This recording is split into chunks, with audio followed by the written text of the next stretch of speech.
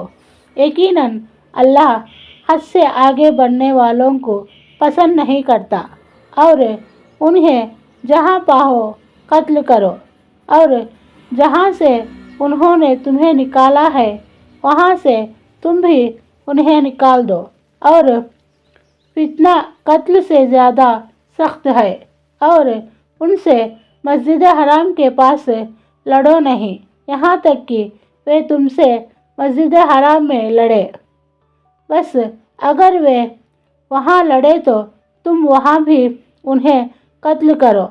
کافروں کا بدلہ ایسا ہی ہے، بس اگر وہ رک جائے تو بے شک اللہ معاف فرمانے والا اور رحم فرمانے والا ہے۔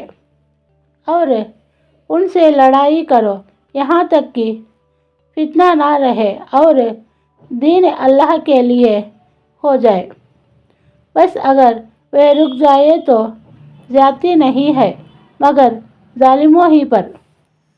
اس کے بعد جلد ہی دوسری قسم کی آیتیں اتری جن میں لڑائی کا طریقہ بتایا گیا ہے اور اس پر ابھارا گیا ہے اور کچھ آدیش بھی دیے گئے ہیں۔ چنانچہ ارشاد ہے، بس جب تم لوگ کفر کرنے والوں سے ٹکراؤ تو گردنیں مارو یہاں تک کہ جب انہیں اچھی طرح کچل لو تو جکڑ کر باندھو۔ اس کے بعد یا تو احسان کرو یا فدیہ لو یہاں تک کہ لڑائی اپنے ہتھیار رکھ دے۔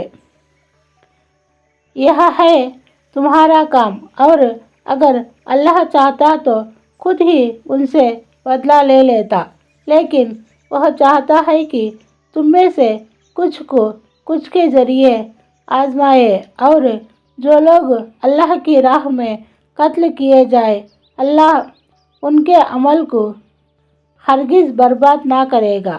اللہ ان کی رہنمائی کرے گا اور ان کا حال درست کرے گا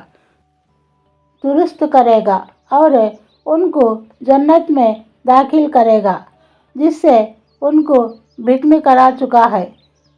اے ایمان والو، اگر تم نے اللہ کی مدد کی تو اللہ تمہاری مدد کرے گا اور تمہارے قدم جمائے رکھے گا۔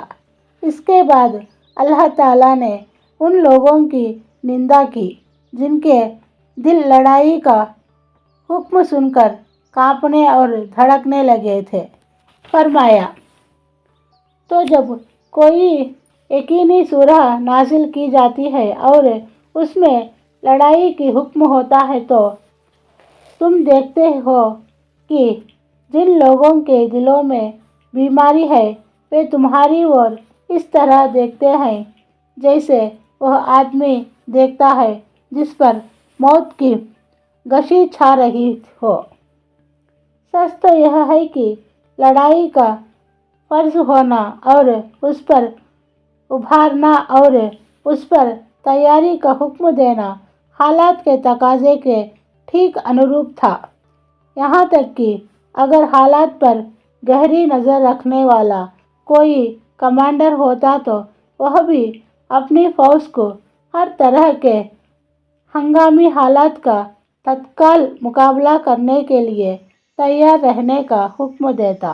اس لیے وہ پروردگار برتر کیوں نہ ایسا حکم دیتے جو ہر کھلی اور ڈھکی بات کو جانتا ہے۔ سچ تو یہ ہے کہ حالات ستیہ استیہ، حق و باطل کے درمیان ایک خونی اور فیصلہ کر دینے والی لڑائی کا تقاضا کر رہے تھے، خاص طور سے سریہ عبداللہ بن جحش کے بعد، جو کہ مشرکوں کی غیرت اور سوابھیمان پر ایک زوردار چوٹ تھی اور جس نے انہیں سیخ کا کباب بنا رکھا تھا۔ لڑائی کے حکموں والی آیتوں کے دیکھنے سے اندازہ ہوتا ہے کہ خونی لڑائی کا وقت قریب ہی ہے اور اس میں جیت مسلمانوں ہی کو ملے گی۔ آپ اس بات پر نظر ڈالیے کہ اللہ تعالیٰ نے کس طرح مسلمانوں کو حکم دیا ہے کہ جہاں سے مشرکوں نے تمہیں نکالا ہے اب تم بھی وہاں سے انہیں نکال دو۔ پھر کس طرح اس نے قیدیوں کے باندھنے اور ورودھیوں کو کچل کر لڑائی کے سلسلے کو انت تک پہنچانے کی ہدایت دی ہے، جو ایک غالب اور وجئی سینا سے تعلق رکھتی ہے۔ یہ اشارہ تھا کہ آخری غلبہ مسلمانوں ہی کو نصیب ہوگا، لیکن یہ بات پردے اور اشاروں میں بتائی گئی تاکہ جو ویکتی اللہ کے راستے میں جہاد کے لیے جتنی گرمجوشی رکھتا ہے اسے ویوہار میں پردرشت کر سکے۔ پھر انہی دنوں شعبان سن 2 ہجری فروری 624 عیسوی میں اللہ تعالیٰ نے حکم دیا کہ قبلہ بیت المقدس کے بجائے خانہ کعبہ کو بنایا جائے اور نماز میں اسی اور رخ کیا جائے۔ اس کا فائدہ یہ ہوا کہ کمزور اور منافق یہودی جو مسلمانوں کی پنکتی میں کیول بے چینی اور بکھراؤ پھیلانے کے لیے داخل ہو گئے تھے، کھل کر سامنے آ گئے اور مسلمانوں سے الگ ہو کر اپنی اصل حالت پر واپس چلے گئے، اور اس طرح مسلمانوں کی پنکتیاں بہت سے غداروں اور غلط قسم کے لوگوں سے پاک ہو گئی۔ قبلہ بدلنے میں اس اور بھی اشارہ تھا کہ اب ایک نیا دور شروع ہو رہا ہے جو اس قبلے پر مسلمانوں کے قبضے سے پہلے ختم نہ ہوگا، کیونکہ یہ بڑی عجیب بات ہوگی کہ کسی قوم کا قبلہ اس کے دشمنوں کے قبضے میں ہو، اور اگر ہے تو پھر ضروری ہے کہ کسی نہ کسی دن اسے آزاد کرایا جائے۔ اس احکام اور اشاروں کے بعد مسلمان کا اتساہ اور بڑھ گیا اور اللہ کے راستے میں ان کی جہادی بھاونا اور دشمن سے فیصلہ کر دینے والی ٹکر لینے کی آرزو اور بڑھ گئی۔ السلام علیکم ورحمۃ اللہ وبرکاتہ۔